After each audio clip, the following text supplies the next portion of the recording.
Bapak dan Ibu semuanya, Sobat Ahli Hama, selamat datang di Zeminar Batch 9. Oke, nah untuk komunikasi kita pada malam hari ini yaitu pada kolom chat atau kolom komentar begitu ya Bapak Ibu. Boleh admin apakah suara saya sudah terdengar dengan jelas atau Bapak dan Ibu boleh di kolom komentar bila suara saya sudah jelas boleh disampaikan jelas begitu. Oke. Sudah jelas. Oke. Oke, alhamdulillah kita bisa bertemu kembali ya Bapak dan Ibu pada malam hari ini pada tanggal 5 Juli 2024 kita sudah sampai Zoominar di batch 9 gitu. Oke, setelah minggu kemarin kita sudah melaksanakan juga batch 8 dengan Ibu Dr. Sri Smalinar MSI MM atau Ibu Dr. Lin begitu ya. Nah, pada malam hari ini kita juga akan bersama dengan Ibu Dr. Lin kembali dengan tema yaitu Halo pemilik bisnis atau business owner ingin belajar pest control dari nol, belajar dengan ahlinya di Ahli Hama. Oke. Sebelumnya, perkenalkan kembali saya Indah dari Ahli Hama selaku moderator pada malam hari ini. Untuk komunikasi kembali saya sampaikan bahwasanya kita bisa berbincang, berdiskusi melalui kolom chat begitu ya Bapak dan Ibu. Kemudian juga nanti apabila ada pertanyaan, maka bisa ditulis di kolom Q&A atau kolom tanya jawab seperti itu. Oke, sebelum kita mulai, baiknya kita berkenalan terlebih dahulu karena tadi saya sudah memperkenalkan diri. Saya lihat ini sudah banyak Bapak dan Ibu, walaupun dari Zoom Bapak dan Ibu ini belum terlihat, tapi di saya nih bisa melihat siapa saja yang hadir. Saya melihat nama-nama yang cukup familiar, kemudian ada nama-nama baru juga begitu Bapak dan Ibu. Oke, boleh. eh, dari mana saja ini Bapak dan Ibu? Lalu dari bisnis apa nih kalau boleh tahu? Karena kita untuk materi kali ini ada menyinggung bisnis owner begitu ya. Dan juga untuk materi bagaimana membangun pest control dari nol seperti itu. Apa tipsnya? Maka nanti akan disampaikan oleh pemateri kami yaitu Ibu Dr. Lin. Oke, dari perusahaan mana saja ini Bapak dan Ibu kalau boleh tahu? Oke, saya lihat ya ada Bapak Kang Jai. Oke, Bapak Kang Jai dari mana ini Bapak Kang Jai? Lalu ada Bapak Nur Cahya Hadi. Oke, di kolom chat ini ya jelas Mbak wajahnya juga jelas. Alhamdulillah Pak. Oke, Bapak Arbi. Oke,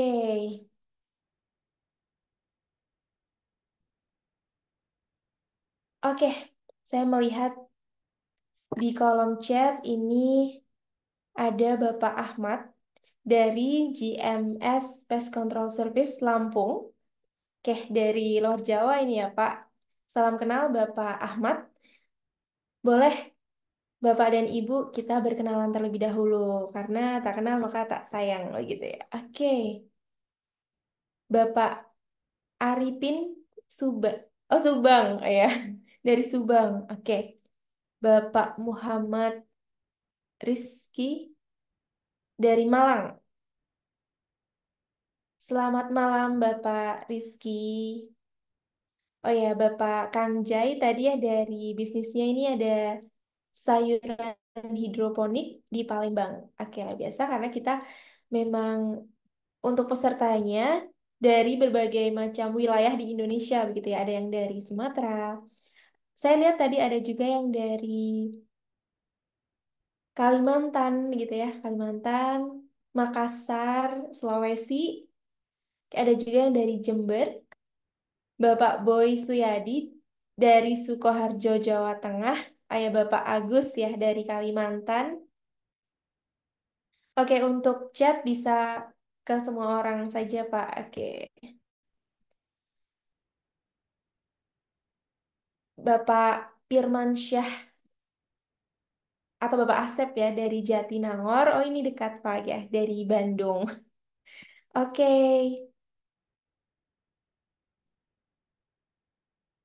kita masih sesi saling berkenalan begitu ya. Jadi nanti di sesi Q&A saya bisa bacakan pertanyaan Bapak dan Ibu. Bapak Ranu Trilaksono, untuk bisnisnya ini peternakan Kabupaten Serang. Peternakan apa ini, Pak? Apakah ayam atau kambing atau sapi atau apapun yang lainnya? Lalu Bapak Zainal Abidin dari Trenggalek, Jawa Timur. Kemudian Bapak Imam Gozali dari Tangerang, salam kenal Bapak. Bapak Fatan Edi, salam Rahayu. Oke, saya melihat ada Ibu Anissa dari Maluku Utara. Setelah tadi kita menyapa Bapak-Bapak begitu ya. Oke, Bapak Ranu untuk peternakannya adalah ayam broiler. Oke, baik Bapak. Bapak Ronianto ini dari Tanah Bumbu, Kalimantan Selatan. Oke, cukup jauh ya ini Pak.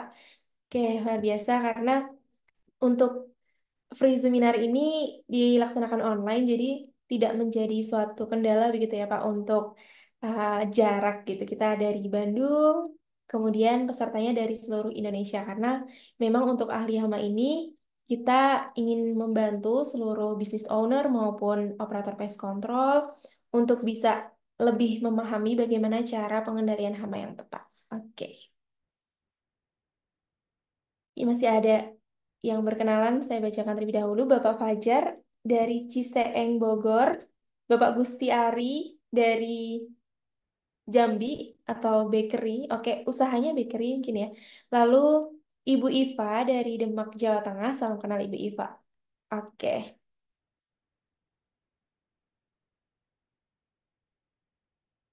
Nah, untuk peserta Zeminar Ahliyama, ini kita cukup banyak ya, Pak dan Ibu. Oke. Ini saya sangat bersemangat juga karena antusias dari Bapak dan Ibu. Nah, langsung saja ya Pak dan Ibu, saya akan melanjutkan perkenalan terlebih dahulu. Speaker atau pemateri pada malam hari ini yaitu Ibu Dr. Lin. Kita bisa sapa Dr. Lin begitu ya. Beliau adalah lulusan doktor dari Institut Teknologi Bandung, kemudian sebagai founder dan CEO di Ahli Hama, lalu peneliti di Institut Teknologi Bandung dan juga email research.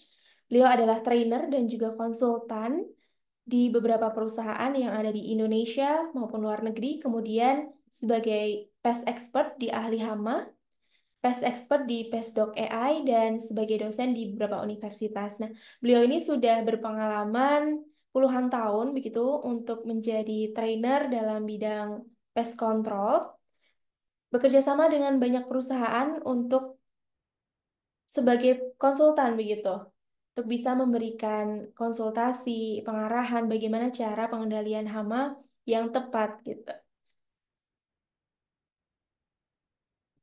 Oke, baik Bapak dan Ibu, ini di awal saya akan menyampaikan juga bahwasanya pada tanggal 22 sampai 23 Juli itu kita akan mengadakan Integrated Pest Management Mastery. Nah, kita masih ada uh, promo early bird begitu ya untuk training karena sudah ada beberapa pendaftar juga, cukup banyak begitu ya yang mendaftarkan, dan bagi Bapak dan Ibu yang tertarik dan membutuhkan materi lebih, tentunya lebih terintegrasi begitu ya dari malam ini dilaksanakan 2 hari bersama dengan Bapak Profesor Intan Ahmad PhD dan juga Ibu Dr. Lin. Ini kita ada early bird discount begitu ya, yaitu dari 3.500.000 menjadi 2.500.000 begitu. Nah, khusus untuk peserta Zoominar pada malam hari ini yang nanti akan menghubungi admin, itu kita akan ada potongan lagi begitu Bapak dan Ibu, yaitu untuk biaya pendaftarannya potongan 150.000 yang menghubungi admin pada malam hari ini. Nah, di kolom chat itu ada link begitu ya untuk bisa masuk dan bisa menghubungi ke admin terkait Integrated Pest Management. Oke, baik Bapak dan Ibu. Nah, saya akan cek terlebih dahulu apakah sudah ada pemateri kita pada malam hari ini. Baik, Ibu Doktorin, apakah sudah bersama dengan kita semua di sini?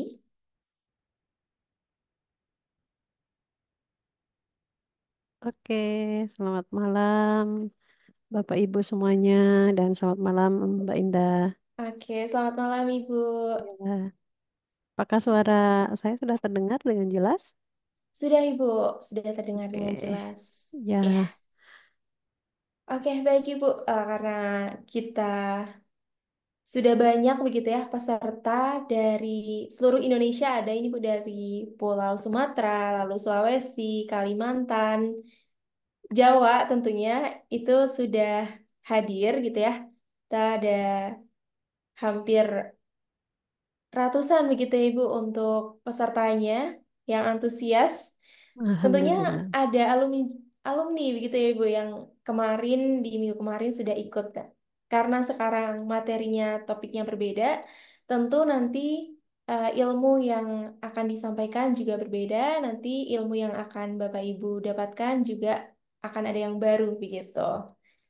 Betul. Iya, jadi memang pengetahuan tentang hama ini sebetulnya materinya sangat banyak sekali. Tentu pada kesempatan malam hari ini yang durasinya 1 sampai 1,5 jam itu tentu belum terbahas semua, Mbak Indah. Sehingga nanti Bapak Ibu sekalian yang ingin memperdalam ilmu tentang hama, pengendaliannya tentu kami berikan paket training yang cukup panjang dengan full 2 hari itu saya dan Prof Intan akan berbagi banyak ilmu dan keterampilan atau skills yang dapat kita pelajari bersama sehingga nanti kita bisa tahu bagaimana cara menghadapi hama yang muncul di lingkungan bisnis, di lingkungan tempat kita tinggal seperti itu. Tetapi nanti tentu kita bisa berbagi informasi melalui sesi Q&A dan eh, tentu akan lebih banyak menambah pengetahuan kita mengenai hama dan bagaimana cara mengendalikannya. Seperti itu, Mbak Indah. Ya, baik Ibu. Jadi tema atau topik Zoominar kita pada malam hari ini yaitu bagaimana cara membangun divisi pest control dari nol begitu ya untuk pemilik bisnis. Dan tadi kita sudah berkenalan di awal, ini banyak jenis bisnis begitu ya Ibu yang dimiliki oleh peserta di sini. Ada yang peternakan, kemudian untuk perkebunan, lalu ada juga bakery begitu Ibu. Jadi sangat Ya, beragam karena sangat beragam. masalah hama itu dihadapi oleh berbagai pemilik bisnis seperti itu. Betul. Ya, jadi persoalan hama ini menarik karena kata kuncinya di mana ada manusia, di situ ada hama. Jadi kita tuh seolah-olah tidak akan pernah lepas dari hama. Nah, untuk itu memang pengetahuan dan skill yang memadai perlu kita eh, kuasai, walaupun kita tidak harus sekolah yang makan waktu lama. Jadi tidak harus sampai doktor yang memakan waktu lama, tetapi dari kita belajar pada pelatihan-pelatihan yang kami sediakan pada Zoominar itu tentu bisa juga shortcut untuk mendapatkan ilmu-ilmu yang praktik yang dapat langsung diimplementasikan di lingkungan bisnis Bapak Ibu dan di tempat kita tinggal seperti itu. Ya, Ya, Mbak Indah. oke, nah untuk itu ahli hama hadir begitu ya Ibu Ya, untuk betul. bisa memberikan edukasi, pelatihan, mulai dari kita mengadakan Zoominar ini begitu, lalu kita juga memberikan fasilitas e-book free untuk bisa dipelajari. Kemudian kita juga ada event yang memang untuk 2 hari full ini bisa belajar tentang pengendalian hama, mulai dari hama terbang, hama merayap, begitu ya Ibu, di Integrated Pest Management Mastery yang akan diadakan tanggal 22 sampai 23 Juli 2024. Ya, Oke, betul. baik Ibu. Ya. Bapak dan Ibu, apakah sudah siap untuk menerima materi dari Dr. Lin? Bila sudah, mungkin bisa menuliskan di kolom chat, siap begitu. Semangatnya menyala Bapak dan Ibu pada malam hari ini. Oke, waktu Oke. dan tempat saya persilahkan Ibu. Iya. Oke, terima kasih Bapak Ibu sekalian dan moderator. Assalamualaikum warahmatullahi wabarakatuh. Salam sejahtera untuk kita semua.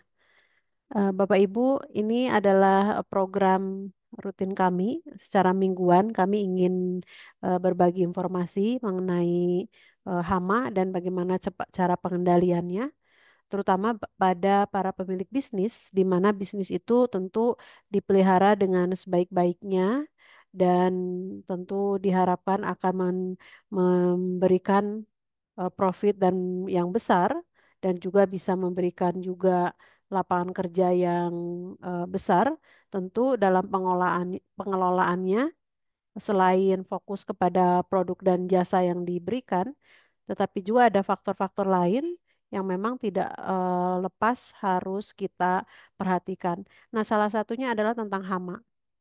Nah, mengapa hama ini kami terus berikan informasi terus-menerus karena memang dari pengalaman kami dari kampus ke kampus, tentu yang mendengarkan itu adalah atau yang menyimak ilmunya adalah para mahasiswa yang berkesempatan bisa mengambil kuliah di tempat-tempat yang ada mata kuliah ini. Tetapi kami tentu ingin juga terjun kepada masyarakat, baik masyarakat bisnis maupun masyarakat yang melakukan aktivitas sehari-hari di tempat tinggalnya, untuk juga bisa belajar mengenai bagaimana pengendalian hama yang ada di sekitar kita, gitu, seperti itu. Tentu dengan eh, belajar yang sudah kami buat paketnya bisa membantu Bapak Ibu bisa mempelajari ini dengan sederhana namun bisa dipraktekkan dalam kehidupan di tempat bisnis maupun di tempat tinggal kita. Nah, pada sesi malam ini, Bapak Ibu, ini adalah batch ke-9 untuk Zoominar yang kami berikan secara free. Pada kesempatan malam hari ini kita ingin juga menyampaikan bahwa apakah memungkinkan bahwa pemilik bisnis ini memiliki unit pest control sendiri, gitu. Ini berawal dari kita melihat hama ini tidak bisa menjadi tanggung jawab pest control saja. Mengapa? Karena mereka juga pasti ada keterbatasan dari sisi visitasi yang dilakukan, kunjungan yang dilakukan. Dan hama ini sesungguhnya itu tentu diundang oleh kita sendiri, oleh pemilik atau orang yang ada di area tersebut. Terbayang apabila semua tanggung jawabnya diberikan kepada perusahaan pest control. Pasti ada ke gap di mana waktu, tenaga, dan biaya itu sangat besar.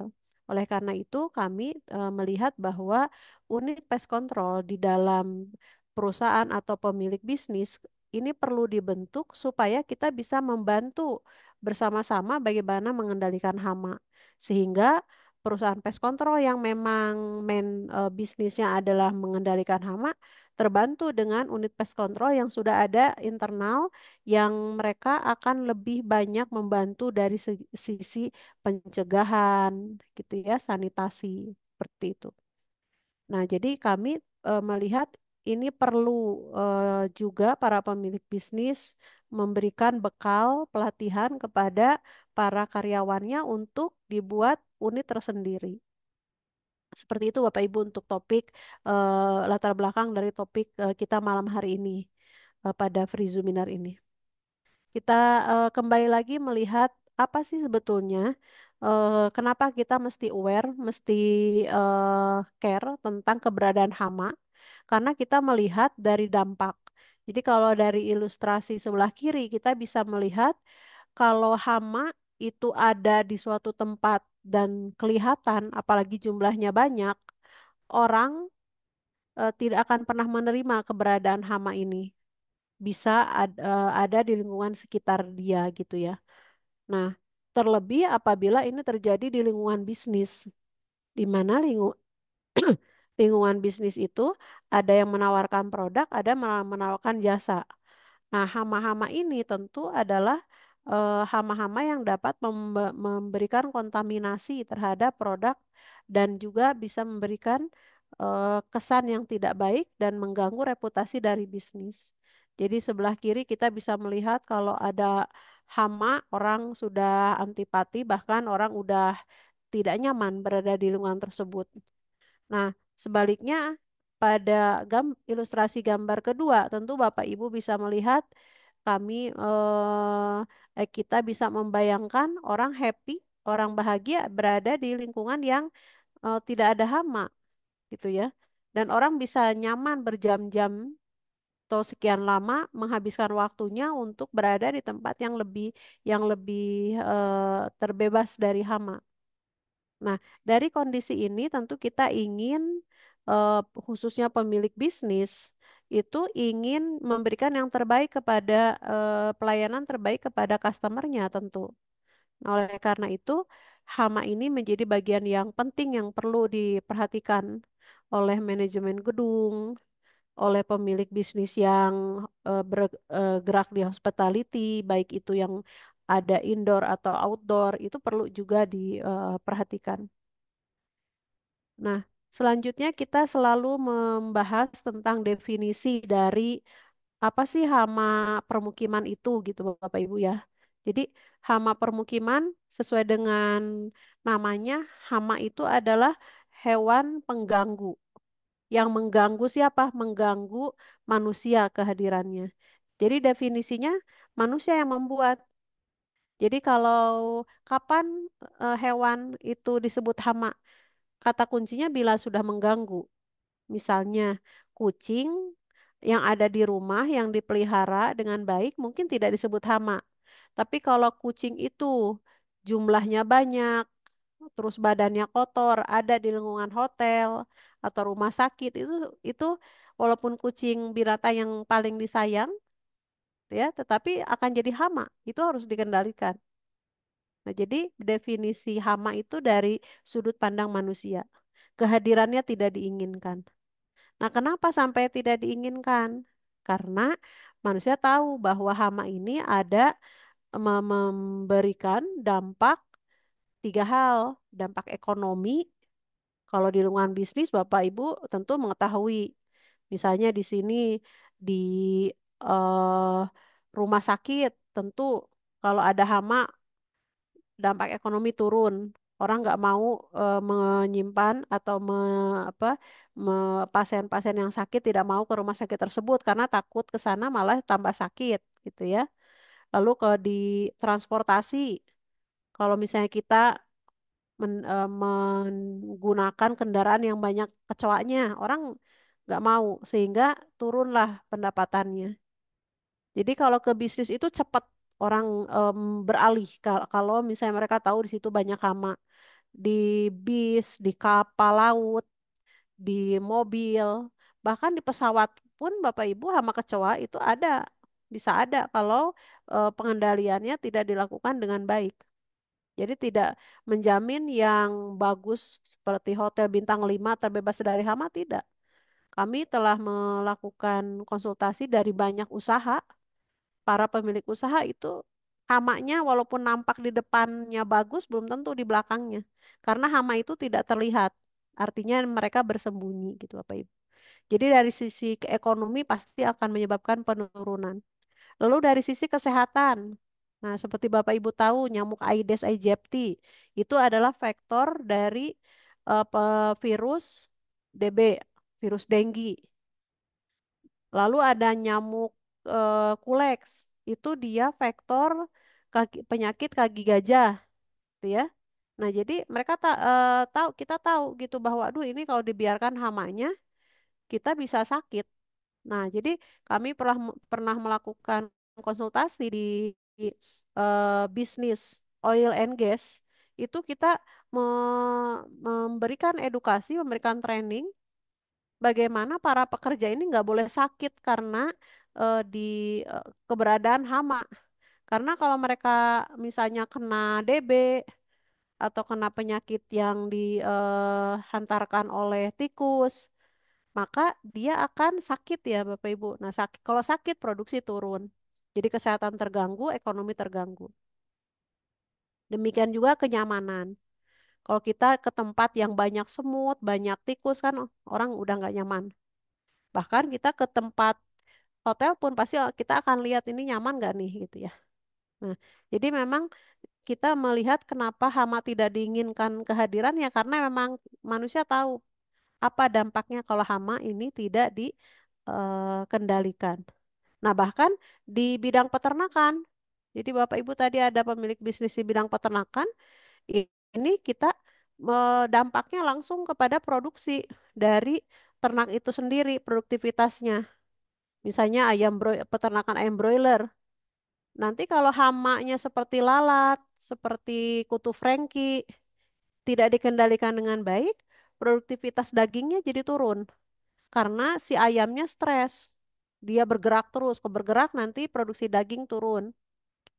Nah, atau kutu Franky, tuh ya, nanti kita lihat dia kalau jumlahnya ribuan atau jutaan, wah itu mengganggu juga pencernaan dari si ayam karena ayam senang sesuatu yang bergerak-gerak untuk dimakan, ya. Nah, nanti ini juga berpengaruh besar di hama itu kalau tidak dikendalikan di peternakan. Jadi kalau di permukiman itu efeknya langsung ke kita, ke manusianya, gitu ya. Pemilik bisnis pasti khawatir kalau misalnya ada viral bahwa di sini ada banyak hama, di bisnis lain juga sama gitu ya. Mungkin dia tidak bergerak dalam bidang hospitality, tapi kalau misalnya dalam produksi minyak atau gas, kan ini pekerja nggak boleh sakit. Nah, itu juga perlu diperhatikan. Itu untuk hama permukiman yang sangat penting. Nah, bagaimana kalau hama pertanian? Pada prinsipnya, kalau hama pertanian, kita bisa melihat eh, bila ada batas yang namanya economic injury level, batas ambang ekonominya. Jadi kalau misalnya 10% eh kerusakannya biasanya tidak dikendalikan karena biaya pestisida lebih tinggi. Jadi tidak masalah 10% itu nggak keambil panennya dianggap masih aman. Tetapi kalau di permukiman tidak demikian. Satu ekor nyamuk menyebabkan kematian pada manusia itu harus segera dikejar, harus segera dikendalikan. Yang kita kenal ada istilah kejadian luar biasa atau KLB itu biasanya dipicu sudah ada menimbulkan kematian. Nah, itu sudah tidak pakai lagi economic injury level, tapi pakai aesthetic injury level. Satu ekor nyamuk pun itu langsung harus dikendalikan, ya. Nah, jadi pengendalian hama ini sangat penting. Kenapa? Karena tadi menjaga reputasi, betul Bapak Ibu ya. Karena kita udah capek-capek bangun bisnis, taunya terviralkan ada, misalnya Bapak Ibu mungkin pernah lihat beberapa waktu yang lalu, tuh ya, yang bisnis jual roti, lalu tanpa disengaja ada yang merekam si tikus yang lagi menjilati roti itu viral sehingga wah, orang udah tahu, waduh ini pemilik bisnis itu tidak aware, tidak memperhatikan kebersihan sehingga si eh, lahama itu datang. Nah, jadi reputasi bisa turun kalau kita datang ke penginapan yang banyak kecoa gitu ya, orang udah menandai. Nah, reputasi lalu pasti nyambung ke profitabilitas. Nah, ini yang menyebabkan bahwa pengendalian hama ini tidak bisa dipandang remeh, alias sangat penting untuk kita kendalikan. Itu Bapak Ibu untuk slide ini. Kita bicara tentang hama di lingkungan permukiman. Nah, selanjutnya untuk di hama permukiman, kita umum melihat bahwa ada lalat, tuh ya. Lalatnya cukup banyak kalau di peternakan. Kalau di umumnya adalah ada lalat rumah gitu ya. Tapi ada juga lalat sarkofaga gitu, lalat daging, ada lalat buah. Jadi cukup banyak spesiesnya. Lalu ada hama nyamuk. Nyamuk juga di Indonesia ada 3 spesies, ada nyamuk Aedes, nyamuk Culex, nyamuk Anopheles yang menyebabkan malaria. Lalu ada kecoa juga, kecoa ada kecoa Jerman, kecoa Amerika gitu. Jadi jenisnya cukup banyak. Tikus, ada tikus got yang besar, ada tikus atap, ada tikus rumah yang muskulus yang kecil-kecil gitu ya. Lalu ada kutu busuk. Kutu busuk memang dia tidak menyebabkan penyakit, tidak membawa penyakit, tidak seperti lalat, nyamuk, kecoa, tikus. Tapi ini membuat orang nggak nyaman. Jadi kalau kita kena gigitan kutu busuk, kita nggak bisa tidur dengan nyaman karena ya gatal-gatal gitu Bapak Ibu. Rayap, rayap juga sama. Rayap dia tidak membawa penyakit, tetapi bangunan, struktur bangunan rusak. Dan ada kutu Franky ini seperti yang gambar yang ini. Ini kutu Franky yang jumlahnya udah ratusan ribu, jadi udah ngumpul seperti ini. Nah, ini kalau di peternakan ayam ada fase di mana ini semakin banyak karena dia tinggalnya dalam sekam. Nah, apakah dia akan mengganggu ayam? Iya, karena dia akan naik ke atas, nanti si ayam itu akan melihat bergerak-gerak. Dia sangka dia akan menarik untuk dimakan. Jadi kami pernah memberikan suatu konsultasi ke para pengusaha peternakan ayam. Nah itu mereka sampai ngebuka karena terganggu panen ayamnya terganggu dengan keberadaan kutu Franky ini. Ada yang pengen dibuka itu yang ayam-ayam yang mati pas dibuka itu banyak sekali si eh, area pencernaannya dibuka itu banyak sekali kutu Franky ini. Nah, jadi di semua sektor Bapak Ibu, tuh ya. Jadi hama-hama ini selalu ada. Jadi kita udah tidak bisa lepas dari ini. Dan mereka ada yang kebiasaannya aktifnya di malam hari, misalnya seperti tikus. Jadi pengendalian tikus di siang hari itu kurang efektif karena mereka sedang istirahat. Tapi ada juga yang hidupnya siang, seperti nyamuk Aedes itu siang, lalat. Kalau malam mereka istirahat. Nah, jadi kita harus melihat bagaimana kebiasaannya, serta bagaimana cara menandainya. Pasti ada tanda-tandanya. Apakah itu dari fesesnya, dari urin, atau dari jejak kaki gitu ya. Kalau tikus, semua ada tanda-tandanya. Sehingga kita tidak langsung ketemu karena memang mereka posisinya itu senang sekali berlindung di eh, tempat yang tidak terlihat langsung gitu. Tetapi kita bisa mengenali mereka dari jejak-jejak yang ditinggalkan. Nah, ini perlu kita ketahui aktifnya tadi apakah dia hewan malam atau hewan siang. Lalu dia penandanya seperti apa gitu ya Bapak Ibu ya. Dan kebiasaannya seperti apa itu harus dilihat. Jadi misalnya seperti nyamuk, nyamuk itu kalau beristirahat di dinding itu tidak akan bagian atas. Jadi kami pernah melakukan penelitian itu dibagi area atas, tengah, bawah. Nah, si nyamuk itu dia tidak akan di atas, dia senangnya ada tengah ke bawah. Jadi kalau di luar mereka kalau istirahat itu dia di daun-daun, di situ mereka istirahatnya. Jadi kita harus tahu di mana tempat dia berkembang biak, tempat dia istirahat. Karena itu kunci pengendalian. Kita harus tahu di mana mereka. Karena pada prinsipnya tidak terlihat. Nah, kita tentu ingin ingin melihat lingkungan bisnis dengan hama itu gimana gitu ya Bapak Ibu. Tadi eh, kita bisa lihat kalau misalnya banyak apa ulasan-ulasan gitu ya, apalagi kalau hotel tuh hospitality itu sangat takut kalau ada tamu yang nggak puas, terus dia viralkan, gitu ya.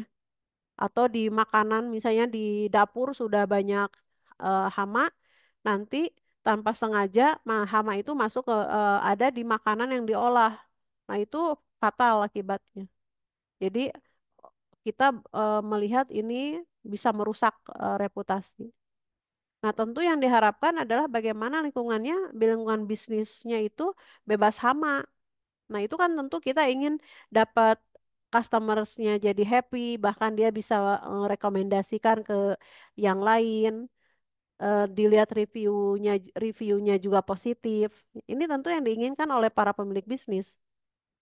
Nah, tentu menciptakan lingkungan bisnis bebas hama itu sekali lagi tidak bisa dibebankan kepada pengusaha pest control, perusahaan pest control, melainkan harus ada kerjasama dengan pemilik area. Maka kami selalu mengajak para pemilik bisnis untuk mempunyai unit pest control sendiri di lingkungan bisnisnya, supaya nanti bisa bekerja sama juga apabila sudah ada populasi tinggi, ya harus bekerja sama dengan perusahaan pest control. Tetapi unit pest control sendiri yang ada di lingkungan bisnis bisa melakukan pencegahan atau kemunculan hama dari awal bisa dideteksi dan bisa dikendalikan. Nah, itu tentu membantu. Karena kita ingin menciptakan kondisi lingkungan bisnis yang bebas hama. Peternakan pun sama. Tentu ingin produksi dari ternak ini bisa dari awal dipelihara sampai nanti siap dijual, tentu ingin juga jangan sampai banyak hewan-hewan itu mati sebelum bisa mendatangkan profit. Nah, jadi lingkungan bisnis ini yang harus dijaga bagaimana hama ini jangan sampai merusak bisnis yang dikelola. Nah, untuk reputasi bisnis dan kerugian, tentu tadi kami selalu menyampaikan bahwa dampak finansial itu pasti akan mengalami grafik yang terus menurun kalau komplain dari customer ini tidak diatasi dengan baik. Pasti turun. Karena bisnis itu bahkan bisa ditutup apabila dampak hamanya itu sangat signifikan dan merugikan kepada lingkungan sekitar. Sehingga ini dampaknya langsung kelihatan, kehilangan pendapatan, biaya operasionalnya jadi tinggi gitu ya. Dan yang paling fatal adalah penurunan kepercayaan pelanggan serta mereknya jadi rusak gitu. Sedangkan kita tahu untuk membangun branding itu tidak mudah. Nah, kalau udah dirusak sekali kejadian, nah itu kan lama memulihkan kepercayaannya. Lalu untuk resiko di industri hotel, kafe, dan restoran, tentu keberadaan hama ini bisa menyebabkan reputasi negatif, pelanggan jadi komplain. Nah, kalau di industri makanan, industri pengolahan makanan, itu kalau mereka di industri tersebut sangat ketat dan harus patuh regulasi karena pengolahan makanan yang akan dikonsumsi masyarakat itu harus dapat tercegah dari potensi penyakit gitu. Karena kalau tidak, maka akan menyebabkan stok produknya jadi hilang, produknya di reject gitu ya. Sehingga ya ujung-ujungnya pasti ke kerugian finansial yang sangat besar. Nah, sehingga memang karena kita melihat ada hubungan antara reputasi bisnis dan kerugian karena hama, maka kita melihat ini tidak bisa dipandang remeh.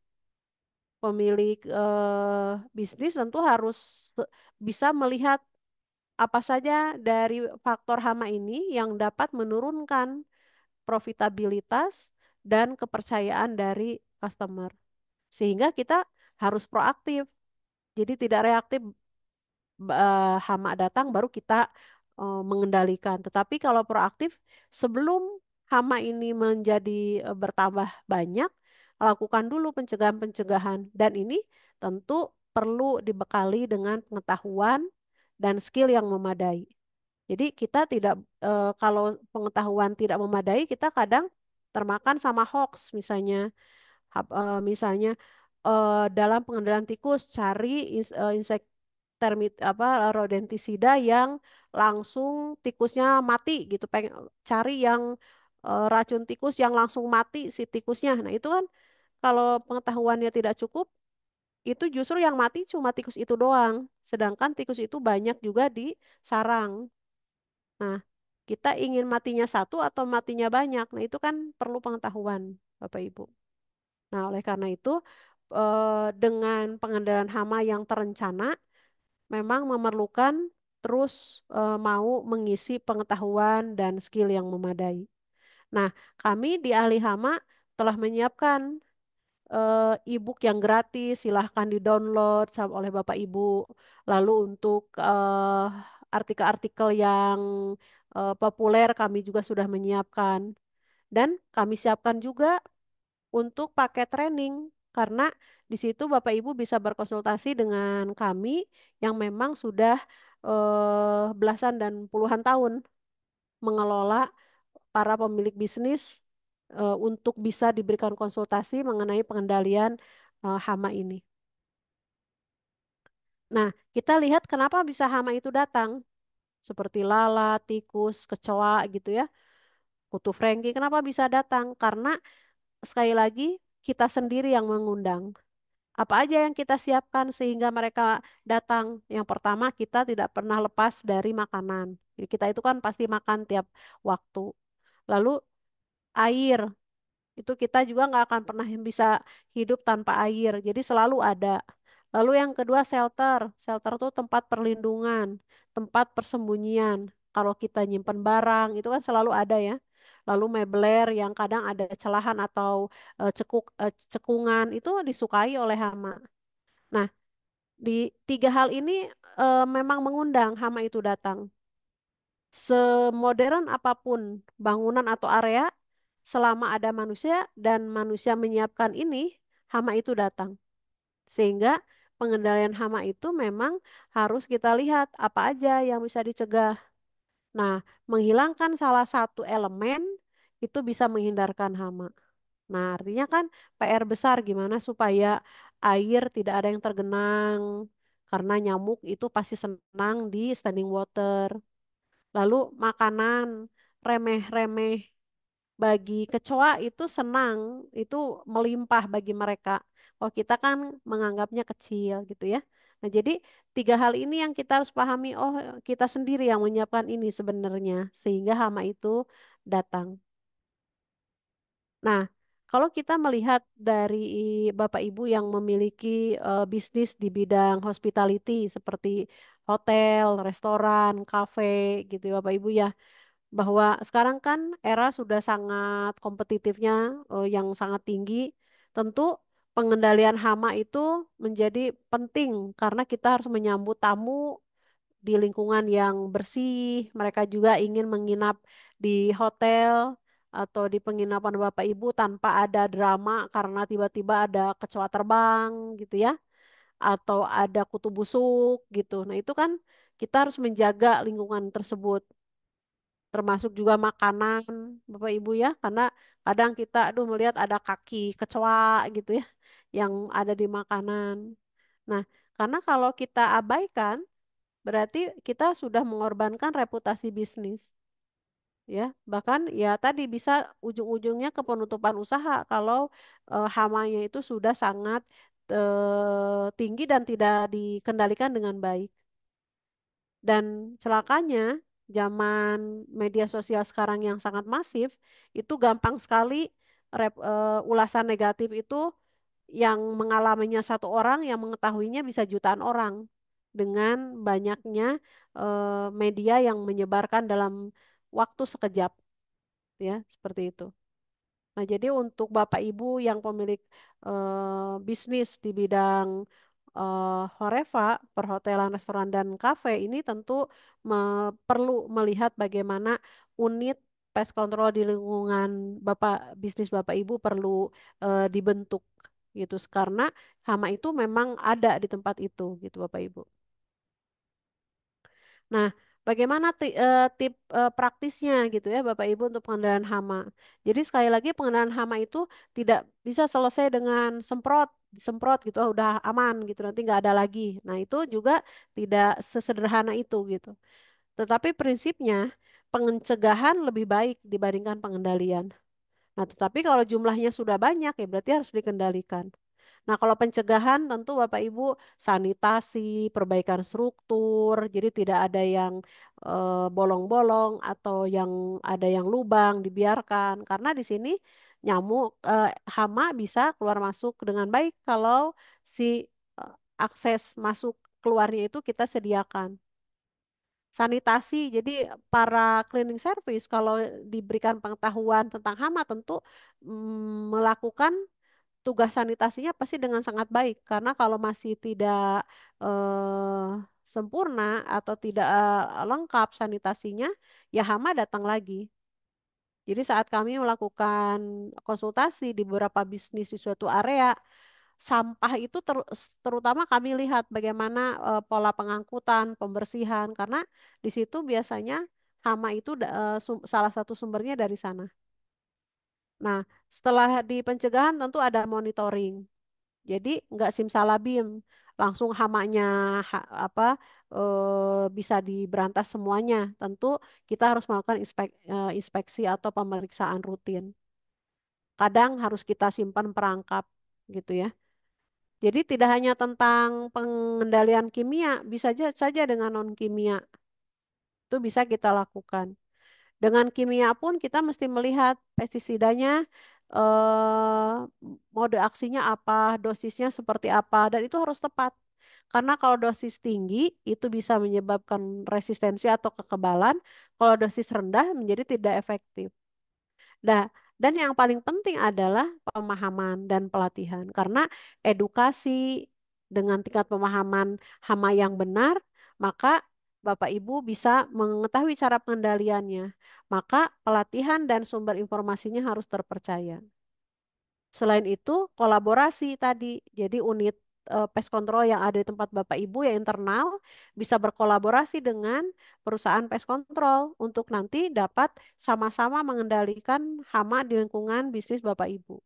Karena ini tidak bisa menjadi tanggung jawab salah satu pihak. Karena hama itu tadi banyak sekali ragamnya, kebiasaannya, dan mereka sudah lebih lama beradaptasi dari manusia. Seperti itu Bapak Ibu ya. Nah, tentu di akhir PPT ini sebagai kunci nanti Bapak Ibu bisa bertanya, bisa menyampaikan pertanyaan atau pengalaman Bapak Ibu untuk kita bisa lebih banyak lagi menggali informasi.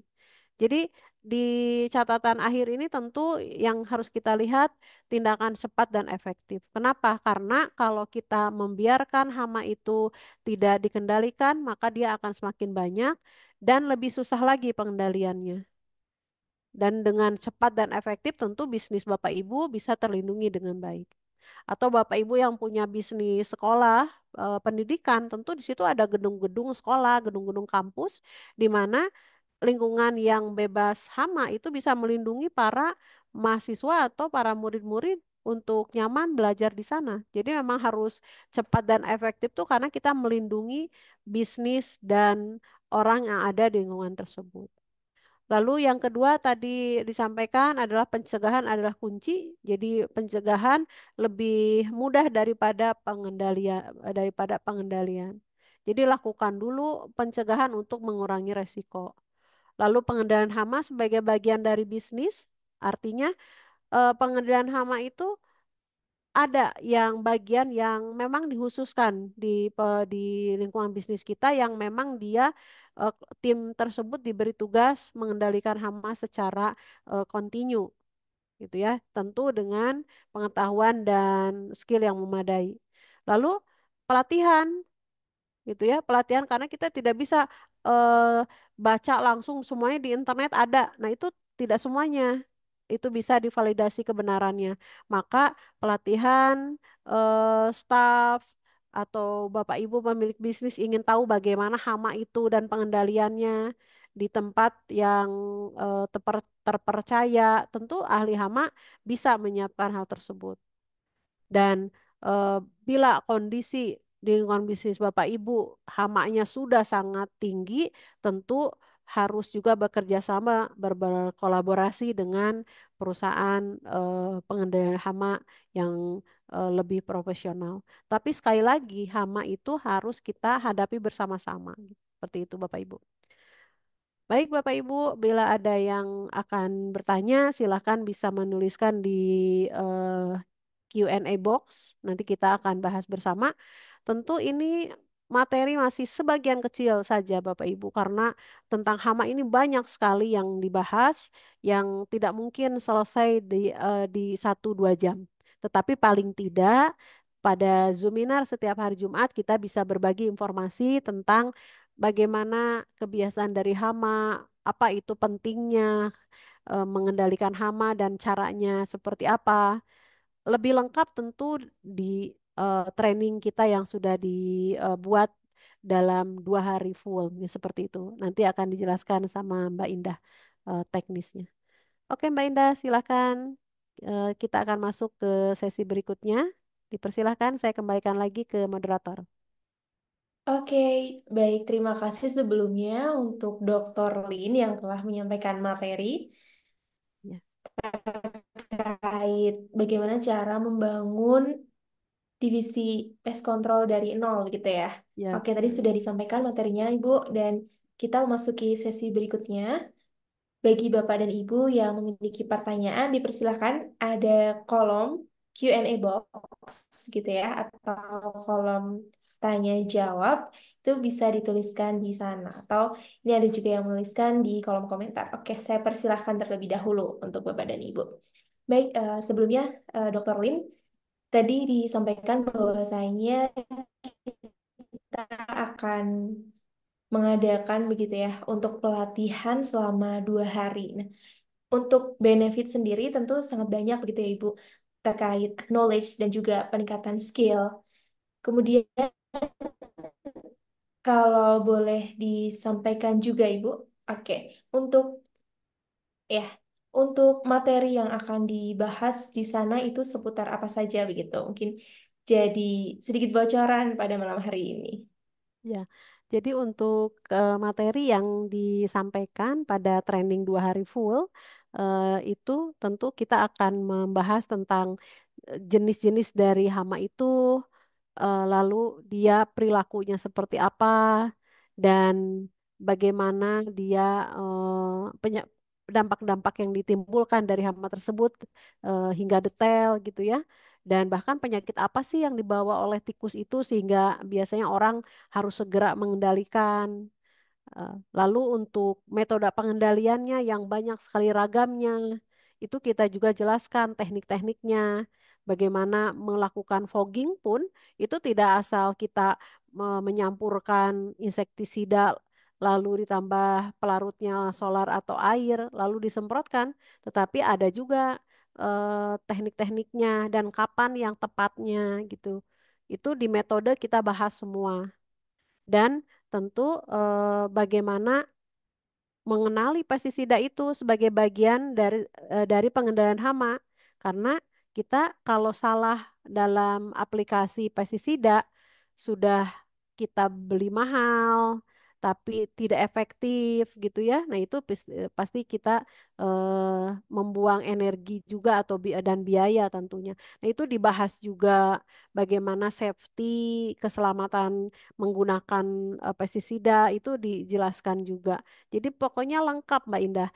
Dalam training 2 hari full bersama Prof. Intan dan saya Dr. Lin itu akan memberikan semua kepada Bapak Ibu di training 2 hari full tersebut. Yang itu sangat murah sekali. Jadi kalau kita ingin belajar di untuk kelas entomologi itu kalau kita masuk ke sekolah formal itu udah biayanya udah puluhan ratusan juta ya Bapak Ibu gitu ya. Nah ini kami coba kemas dalam waktu 2 hari. Bapak Ibu dari kalangan manapun, dimanapun, dari Aceh sampai Papua sampai Merauke itu kita bisa sama-sama belajar. Begitu. Oleh karena itu kami memberikan mempersembahkan program ini untuk Bapak Ibu terutama pemilik bisnis karena tadi dengan kita mengabaikan pengendalian bisnis itu ternyata hama itu akan menggerogoti profit dari bisnis itu sendiri bahkan bisa menghilangkan bisnis kalau reputasinya sudah terkenal kurang baik karena tidak aware terhadap hama. Nah, itu mungkin Mbak Indah tentang pentingnya training yang akan kami sampaikan dalam paket Integrated Pest Management Mastery bersama Prof. Intan dan Dr. Lin. Iya, baik dan respon dari business owner begitu cukup baik ya Ibu karena memang sangat dibutuhkan gitu. Oke, ada dari ahli hama pelatihan di mana akan dilaksanakan selama 2 hari bersama dengan ahlinya, begitu ada Bapak Prof. Intan dan juga Dr. Lin. Kemudian dengan banyak benefit lainnya itu kita akan memberikan sertifikat gitu ya dari ahlinya. Kemudian juga online itu kita akan memberikan recording. Lalu kita juga memberikan after consultation gitu. Jadi setelah training ini kita masih bisa memberikan konsultasi kepada Bapak dan Ibu apabila di bisnis Bapak dan Ibu ini mengalami masalah hama. Seperti itu. Oke, mungkin eh, bagi Bapak dan Ibu yang ada pertanyaan bisa dituliskan di kolom Q&A ataupun bagi Bapak dan Ibu yang ingin menceritakan ada hama apa saja yang mengganggu di bisnisnya juga bisa dituliskan di kolom chat gitu. Kita bisa studi kasus. Baik, Ibu, kita sudah ada beberapa pertanyaan begitu ya, Ya, yang akan saya bacakan untuk kita bisa berdiskusi pada sesi diskusi dan tanya jawab. Oke, yang pertama dari Bapak Agus, bagaimana cara mengendalikan hama cicak di rumah tangga secara tepat? Oke, boleh Ibu. ya. Jadi untuk cecak ini, tadinya sesungguhnya cecak itu adalah bagian dari rantai makanan yang sebetulnya dia makanannya itu nyamuk gitu ya. Nah, tapi kalau misalnya jumlahnya banyak, ya tentu kita perlu mengendalikan. Dan tentu kita hindari dulu penggunaan dari pestisida apa namanya mengendalikan cecak. Nah, bagaimana yang bisa dilakukan? Tentu kita harus melihat dulu eh, perilaku cecak itu seperti apa nih. Dia senang apabila ada sumber makanannya. Jadi kita selalu melihat ini ada makanannya yang membuat si cecak ini datang gitu ya. Nah, jadi kita harus lihat dulu sumber makanannya seperti apa. Jadi Bapak atau Ibu bisa melihat dulu bagian di mana nih sumber-sumber makanan itu. Jadi kalau misalnya ada bagian serangga-serangga yang terlihat gitu ya, Bapak Ibu, ya itu harus segera dikendalikan dulu, dihilangkan dulu sumber makanannya. Karena pada dasarnya dia tidak akan banyak beredar ke sana sini kalau sumber makanannya tidak ada. Jadi ya, pertama tadi si tiga halnya itu yang diperhatikan dari sisi bagaimana sumber makanannya. Itu yang pertama Bapak Ibu. Ya, karena biasanya kalau nggak ada sumber makanan ya dia nggak akan banyak juga. Nah, biasanya kalau di tempat-tempat yang kosong, rumah atau bangunan ya tentu em, kita bisa lihat dia berkeliaran karena sudah nggak ada sumber makanan di bagian dia. Nah, tetapi kalau tempat itu dikelola dengan bersih sanitasinya, sumber makanan bagi cecak itu dihilangkan, tentu tidak akan si cecak itu bisa berkeliaran. Jadi sekali lagi perlu dilihat sumber-sumbernya gitu ya, sumber-sumber penariknya tuh apa. Seperti itu Mbak Indah. Oke, baik Ibu. Nah, di Q&A box ini ada pertanyaan selanjutnya dari Mas Aziz. Pertanyaannya, untuk pengendalian hama, apakah obat atau racun yang non-kimia itu bisa dipakai, Ibu? Ya, jadi pengendaliannya tadi hamanya apa? Ini secara luas Secara sih, Bu. umum ya, secara Ya, umum tidak ada betul. spesifik. Ya, jadi tadi pengendalian itu ada yang kimia dengan menggunakan pestisida, ada non kimia. Jadi pengendalian non kimia itu bisa dengan pengendalian fisik atau mekanik, apakah dengan menyimpan trap atau jebakan gitu Bapak Ibu ya, atau juga dengan kita menggunakan alat-alat seperti apa light trap. Jadi si cahayanya itu mengundang datang misalnya seperti nyamuk atau lalat gitu ya. Ada lampu khusus itu dia datang tapi di dalamnya sudah ada trap atau jebakan lemnya sehingga dia nggak bisa keluar. Jadi dia bisa saja tidak menggunakan kimia atau bisa juga dengan pengendalian biologis. Misalnya dengan penggunaan bakteri Bacillus thuringiensis gitu ya, itu bisa dilakukan. Nah, jadi pengendalian hama ini tentu tidak bisa hanya satu metode, melainkan terpadu. Berbagai macam metode harus dipadukan dan tidak bisa hanya sekali dua kali. Harus terus kita melihat di monitoring, di inspeksi, nanti lakukan kembali gitu ya. Seperti itu. Jadi pengendalian non kimia bisa kita lakukan manakala jumlah populasinya belum tinggi. Tapi kalau sudah tinggi, lakukan dulu dengan tadi ya berbagai cara, sanitasinya dilihat dan pengendalian yang harus segera, ya pestisida harus masuk dulu tentu dengan penggunaan yang bijak, baik aplikasi yang tepat maupun dosisnya juga yang tepat, seperti itu. Oke, baik. Sudah terjawab ya, Mas Aziz. Ya, kalau Oke, belum terjawab tentu itu nanti di training itu cukup ya, lengkap. Nanti Mas Ajis ya. semoga bisa ikut training kami. Nah, kita bahas semua bagaimana metode-metode pengendalian yang tidak hanya menggunakan kimia atau pestisida. Betul, betul. Betul sekali ya. Oke. Nah, ini ada satu lagi yang menuliskan di kolom komentar. Q&A, Ibu. Dari Oke. Bapak Ranu Trilaksono. Selamat malam, Dr. Lin. Untuk pengendalian hama kutu kebul pada kebun durian, langkah yang tepat untuk pengendalian ini dikendalikan pada saat kutu fase apa atau saat kondisi pohon sedang uh, kondisi tertentu seperti itu. Terima kasih. Ya.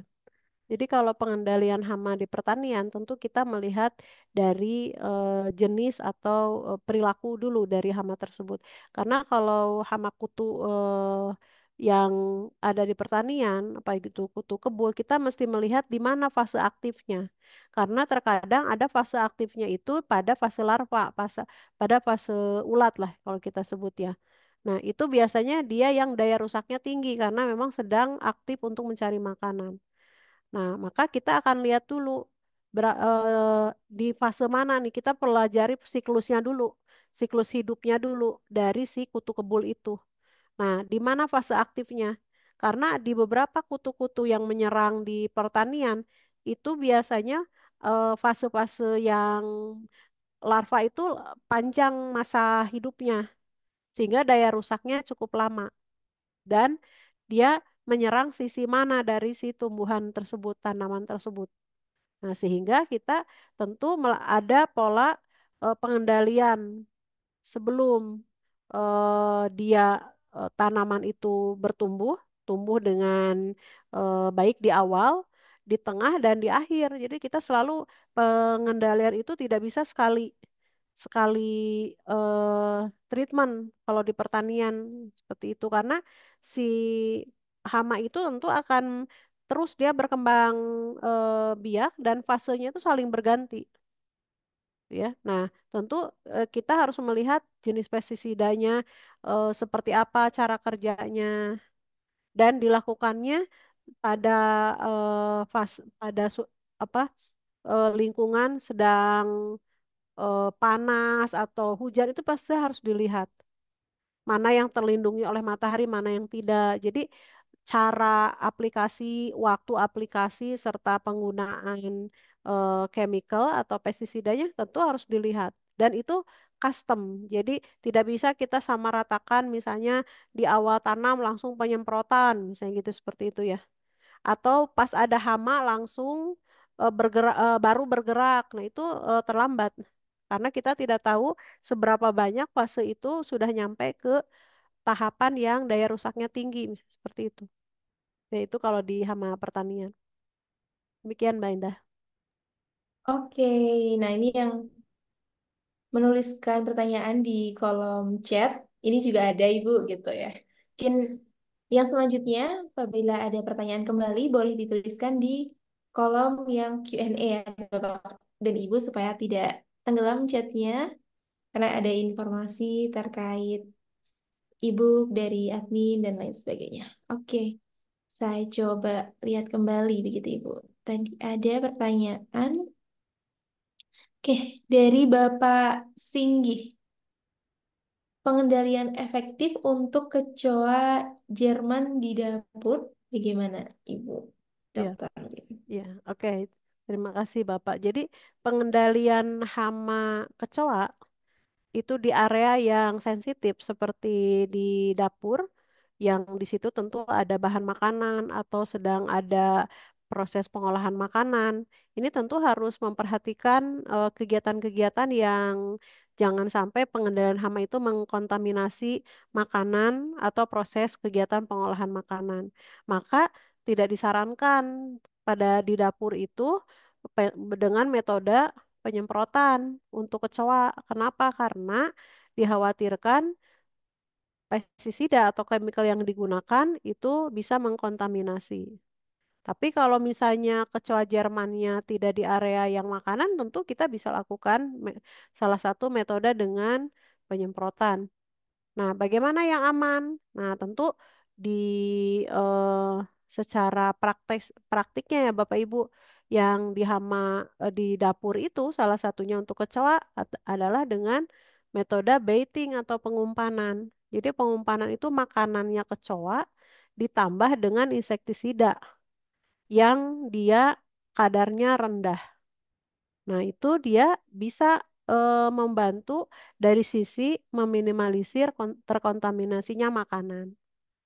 Dan ini lebih aman serta lebih efektif gitu. Karena kenapa? Karena kecoa Jerman itu dia tinggalnya di tempat yang ada celahan atau retakan. Jadi kalau misalnya Bapak Ibu lihat kecoa Jerman jalan-jalan, itu artinya populasinya sudah sangat tinggi. Sehingga dia harus cari-cari kemana padahal aktivitasnya dia tuh senengnya diam atau istirahat. Jadi si kecoa Jerman tuh 75% hidupnya itu istirahat gitu. Nah, jadi pengendaliannya harus cari nih di mana tempat dia itu bersembunyi, bersirahat. Nah, itu ya. Nah, kebayang kalau di dapur kita ngendali ini dengan penyemprotan.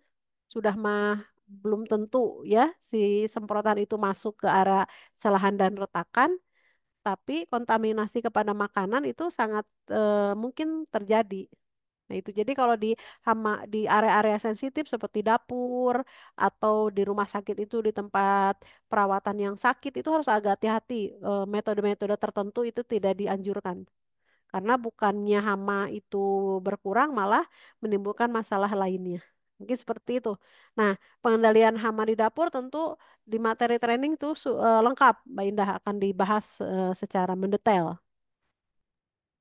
Oke, baik Ibu. Ya, selesai jelas ya Ibu. Oke, jelas. Saya bisa lanjutkan.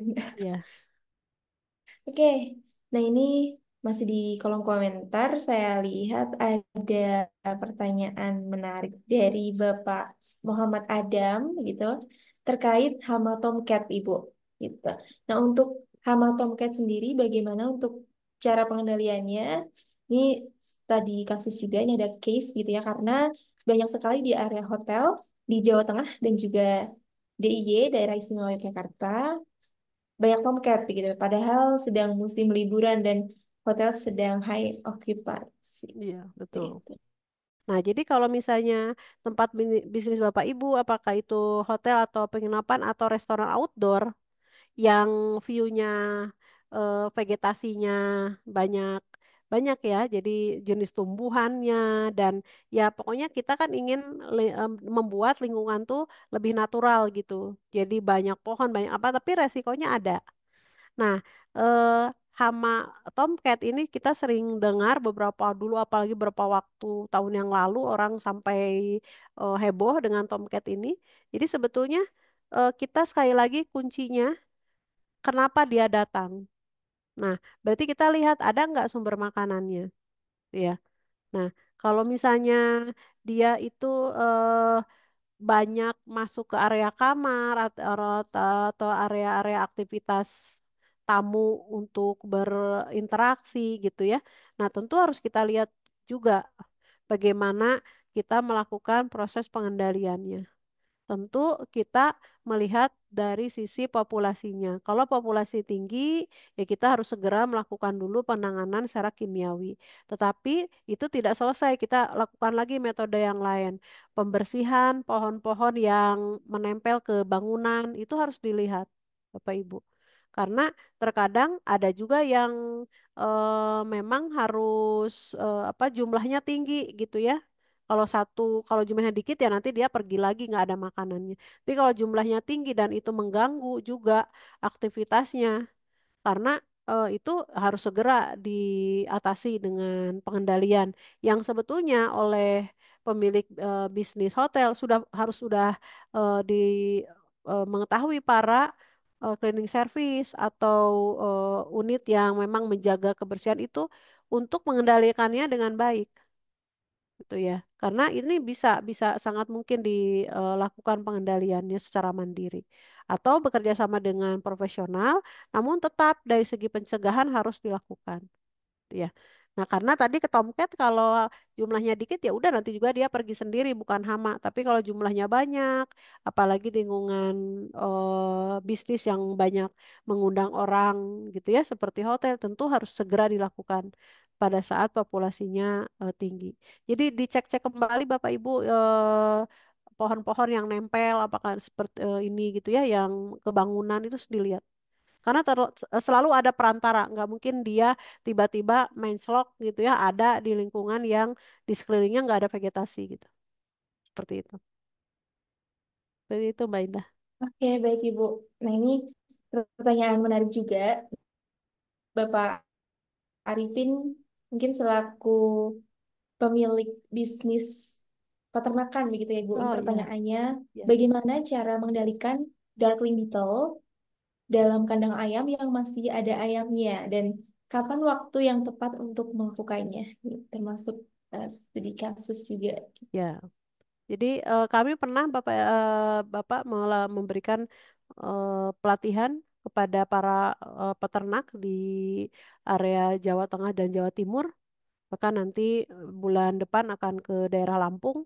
Itu para pengusaha peternakan cukup dibuat repot dengan hama yang selalu dua utamanya, lalat, lalat dan eh, apa kutu Franky gitu ya. Belum nanti tungau gitu beda lagi. Nah, itu bagaimana pengendaliannya sementara ayamnya masih ada. Nah, memang kita lakukan tadi tidak proaktif, tidak reaktif. Jadi harus proaktif. Jadi kita dari mulai kandang itu dimulai sebelum dipakai kita harus melakukan dulu di situ residual atau penyemprotan residual, sanitasinya dibetulkan dulu gitu ya Bapak Ibu sehingga kita bisa pada saat nanti si sekam itu masuk lalu bercampur dengan feses dan urin dari ayam itu si kutu Franky yang nanti akan tinggal di sana akan kena dari insektisida yang diaplikasikan secara residual, penyemprotan residual gitu ya. Jadi insektisidanya juga khusus yang punya apa namanya kemampuan residunya tinggi. Jadi dia bisa nempel lama, bisa efektif gitu ya daya kerjanya. Karena kita tidak mungkin ada ayamnya disemprot, itu sama aja dengan kita memperbesar kerugian karena nanti ayamnya akan terkena. Nah, atau kita bisa juga melakukan apa namanya sistem pengecetan, tapi maksudnya pengecetan dalam arti pelaburan dengan insektisida bisa dilakukan, tapi itu di area-area dinding, Bapak Ibu, dinding dari kandang peternakan tersebut. Apakah itu yang sifatnya kandang tertutup atau kandang terbuka, itu pada prinsipnya bisa kita lakukan pada saat si eh, ayamnya masih ada di dalam. Tapi itu tidak banyak, tidak signifikan. Jadi yang paling bisa kita lakukan secara efektif tentu sedang tidak ada ayamnya. Itu bisa dilakukan pra dan pos dari pemeliharaan. Karena ini cukup juga mengganggu. Bahkan waktu itu kami melakukan konsultasi ada yang menyampaikan sampai ruginya cukup tinggi. Panen ayamnya jadi nurun bisa sampai lebih dari 50%. Tentu itu akan sangat merugikan. Nah, jadi pengendalian ini di peternakan harus diperhatikan dengan baik. Sayang sudah kita melakukan dari mulai memelihara dari bibitnya gitu ya, dari COD-nya kalau ayam itu sampai mau dipanen tapi terusak oleh produktivitasnya oleh hama. Nah, itu bisa mengganggu. Nah, jadi Bapak Ibu dari peternakan ya mungkin nanti kalau membutuhkan konsultasi dengan kami sangat terbuka Bapak Ibu karena kasus hama di peternakan ini selalu jadi hal yang serius karena akibatnya langsung bisa dirasakan gitu ya dari akibat hama yang kurang terkendali dengan baik karena mungkin pemahaman dan skillnya belum dikuasai dengan baik. Itu mungkin Mbak Indah untuk yang bertanya terkait dengan hama di peternakan. Nah, oke, baik Ibu. Terima kasih sebelumnya Bapak dan Ibu yang telah bergabung berpartisipasi dalam Zoominar Ahli Hama hari ini. Dan karena kita ada keterbatasan waktu, begitu, untuk pertanyaan malam hari ini tadi sudah banyak juga yang dijawab oleh Dr. Lin. Dan tenang saja, apabila Bapak dan Ibu masih ada pertanyaan, maka kita sangat terbuka nanti akan menjawab pertanyaan Bapak dan Ibu di Training Integrated Pest Management Tanggal Mastery, tanggal seperti berapa nih itu. Mbak Indah yang paling Tanggal dekat? 22 dan 23 Juli. Ini sebentar lagi, begitu Bapak dan Ibu. Dan eh, dari saya mungkin akan menyampaikan gitu bahwasanya untuk early promo, early bird ini juga akan segera berakhir. Jadi bisa segera untuk menghubungi admin gitu ya. Dari 3.500.000 menjadi 2.500.000 untuk early bird sampai hari ini seperti itu. Nah, untuk itu bisa menghubungi ke admin ahli hama. Tadi sudah ada untuk chat WA-nya dan bisa juga bergabung di grup ahli hama begitu untuk informasi-informasi lanjutan. Oke, nah khusus juga ini saya dapat info dari manajemen bahwasanya bagi peserta Zoominar malam hari ini akan ada potongan biaya pendaftaran lagi gitu ya, potongan lagi setelah ada potongan 1 juta, ada potongan 150.000 begitu. Jadi total potongannya 1.150.000 khusus bagi Bapak dan Ibu peserta Zoominar pada malam hari ini. Oke, dan saya infokan bahwasanya Zoominar di minggu depan itu bersama dengan Bapak Profesor Intan Ahmad PhD. Jadi Bapak dan Ibu business owner bisa menyampaikan juga mengajak rekan-rekan tim untuk bisa bergabung di Zoominar Ahli Hama dan juga Training Integrated Pest Management Mastery. Seperti itu. Oke, terima kasih banyak Ibu Dr. Lin. Selamat beraktivitas Hmm, kembali. Sampai jumpa di event Integrated Pest Management Mastery pada tanggal 22 oke, sampai 23 Juli. Oke, oke, terima Bapak dan kasih. Ibu, iya, selamat malam. Selamat beristirahat juga Bapak dan Ibu. Saya ucapkan terima kasih. Oke, dari saya selaku moderator pamit undur diri. Terima kasih Bapak Ibu sekalian. Terima kasih moderator.